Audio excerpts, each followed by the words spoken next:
You're far too kind. Welcome back to the show. Let's get my next guest right out here. They are two stars from, quite simply, the world's most popular drama, Downton Abbey. It's Joanne Froggatt and James-Collier, ladies and gentlemen. Here they are.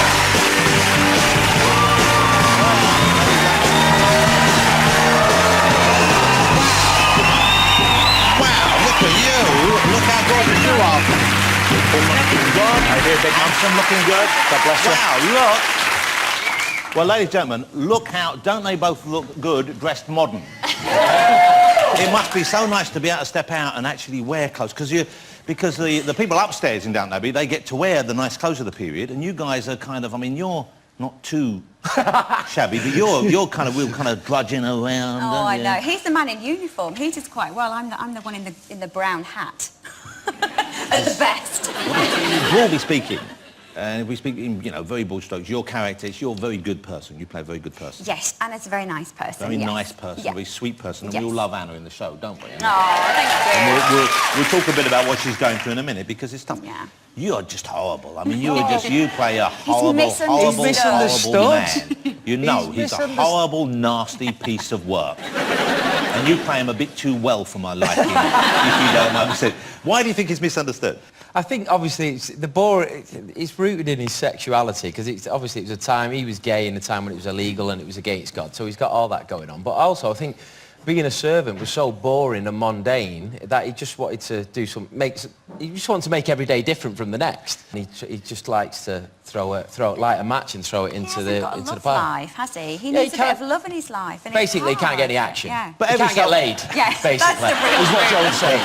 Because I do love Thompson, I love him as a character, and I did feel very sorry for him more than once. I mean, when he thought he was getting signals from the other under-butler, and went in for some under-butlering, and was refused. The sleep kiss. Yeah, the sleep kiss. How is it kissing a guy by? Because you're a straight man, aren't you? I'm a straight man, yes. And I either miss it, although tonight, Jonathan, the way you're looking, you know... I don't blame you, You, me and Paul Hollywood, I think a massage is on the card. I found it easy. It was me who suggested the kiss. It wasn't in the original series, right? So I went home and told the missus, you know that scene with me and the Duke? There wasn't a kiss in it. Now there is a kiss in it. It was my idea. And the way I was thinking was, if you kiss a girl, which I've kissed a few girls on screen, you're worrying about, one, how big her boyfriend is, two, is he in the building watching the scene, is he going to kick the shit out of you? And three, what is my missus going to think of it? So, kissing a bloke as a straight man, you think, I'm going to get away with that. Pressure's off. So we did the scene and we went to the BFI, didn't we? A big unveiling on the big cinema screen. And the missus knew it was coming. And I thought, nice one, I'm totally away with this, you can't accuse me of anything. The missus turned to me, it's God's honest truth, went, you never kissed me like that. That is God's honest truth. So I thought it was easier to kiss a man, but in fact it's not. You still get grief either way. You must get this, I'm sure you get this. When anyone who's in a popular drama on TV, there's an element of people, when they meet them, thinking they're a little bit like that character. Do you get that in particular? It must be lovely for you, I would have thought. Yeah, it is nice playing a nice character, because, you know, the public at least seem to have warmed to me for playing somebody that's just really nice. And that was quite, you know, that was quite interesting to see. I didn't need to be kind of showing my massive emotional range just for people to kind of... Although you are now, of course. Yes, yeah. We should talk about this. So there's a horrific act of violence and brutality committed in the show, and your character endured that. A lot of people said, OK, this shouldn't be in Downton. I mean, there was a kind of real... Maybe it wasn't actual fans of the show, maybe it was just the newspapers who saw potentially a good story, but certainly there was...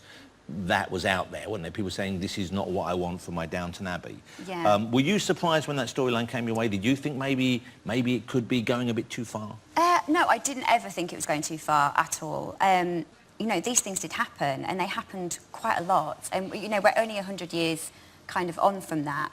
And my first reaction when I read the script was kind of like, oh, you know, I really want her to tell someone. I really want her, you know, him to get his comeuppance, and I really want, why doesn't she tell somebody? Then Alistair Bruce, who's our historical advisor on set, kind of sat me down and we had a chat about things, and he said, you know, what you've got to remember is for a girl, you know, in Anna's position 100 years ago, you know, all they had was their reputation, and that is it. So if you lost your reputation, you'd lose your job, your family, which in Anna's case is Mr. Bates, you know, you'd bring shame upon the house you were working in. it would, you know, and it was... So there was all that pressure would yeah, have been going it was on so for her. shocking to remember that that is so close to Well, where you know, we are now. I you know. think many people believe, and I would be one of them as well, that we still have some growing and learning to do as a Absolutely, society yeah. when it comes towards acts of sexual violence, because sometimes women still get accused of somehow being complicit in it. Also, I think, you know, when something's dramatised, it provokes a much more emotive response than, say, just hearing a story on the news that Because we hear we feel every day we know and- that woman, Yeah, and we feel we absolutely. sympathise with her situation already, and it's a very powerful piece of drama right now. Let's have a look at a clip. We've got a sneak peek of this coming one this weekend, and we can show you a little bit of this. Talk about it. Lady Mary wants to help. No. Lady Mary just wants to help.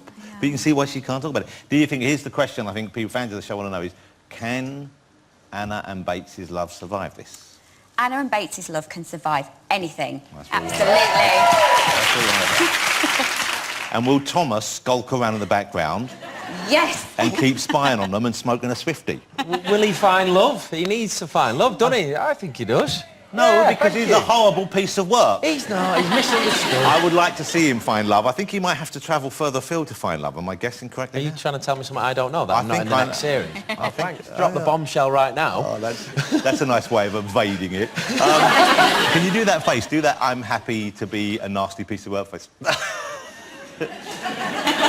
That's my default position. Can I just ask, if you do that at home for your wife, does she slap you? One, we're not married yet. It's a nice Oh, one. well. You're bringing the pressure Hold on it. as well. You- The family's already on it, man. Now you're starting. How long have you been together? 9 years. Even we're bringing the pressure on. I'll just get me coat. What's... No. Rob, sit down. What's wrong with you? What's wrong with you? What's wrong with you? How can you be together with someone 9 years and not... What's wrong with you? I put the car in her name. Okay. What more commitment do you want? Well, you really... You don't need to do any more. I'll be honest with you. That's enough. It's an Audi estate. It's a good car. It's a solid, reliable car. OK, let's talk very briefly about the things you're doing outside, because Joanne is in a very exciting new British movie, which is having rave reviews. Yeah. And it seems to me it's about as far from Downton as you could get. Yes. Even the title, let me tell you, it's out already, but go and see it if you get the chance. It's called Filth, ladies and gentlemen. OK? Calm down. One person doesn't know it's a film, just likes the word filth. How would you describe Filth? Because it's a great team behind Oh, it's really hard to describe. It's an adaptation of an Irving Welsh novel. it. Who did Train Spotting, as I'm sure you all know. Yeah, absolutely. So, as you can imagine, you know, it's quite hard-hitting. It's quite a gritty story, but it has an amazing humour to it as well. So it is the story of this policeman in Edinburgh who is basically having a breakdown. So he's a drug addict. He's bipolar in the film. He's got a lot of issues. But for me, watching it as a woman, I think it's quite a kind of dark romance in a way. And it's sort of a romance and a dark romance between your character and the character James McAvoy plays. Yes, and his wife, his kind of estranged wife as well, and yeah. OK, here's a clip for you, and once again, I haven't seen this yet, I'm afraid, but everyone I know who's seen it has just raved about it to me, so this is Filth. It looks great. It looks great. I love James McAvoy.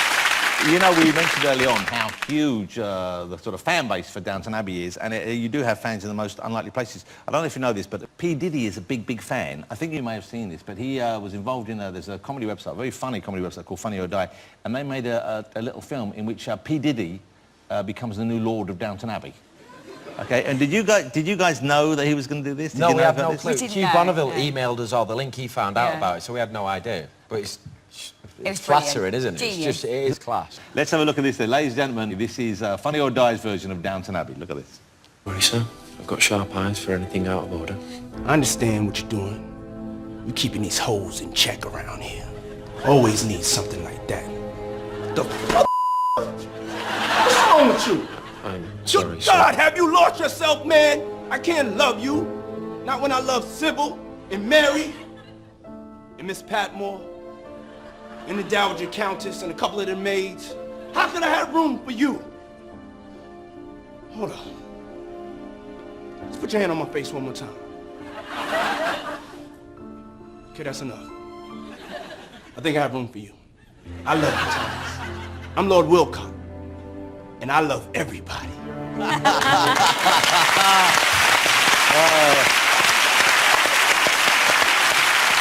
That's it.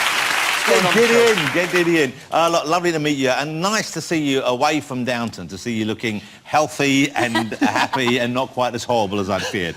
Great to have you here. Ladies and gentlemen, will you join me in saying thank you to Joanne and Rob? Thanks, guys. That was wonderful. Thank you so much. That's great, thank you. Still to come after the break, Mr. Steve Coogan will be here. Jonathan Rhys-Meyer's coming up.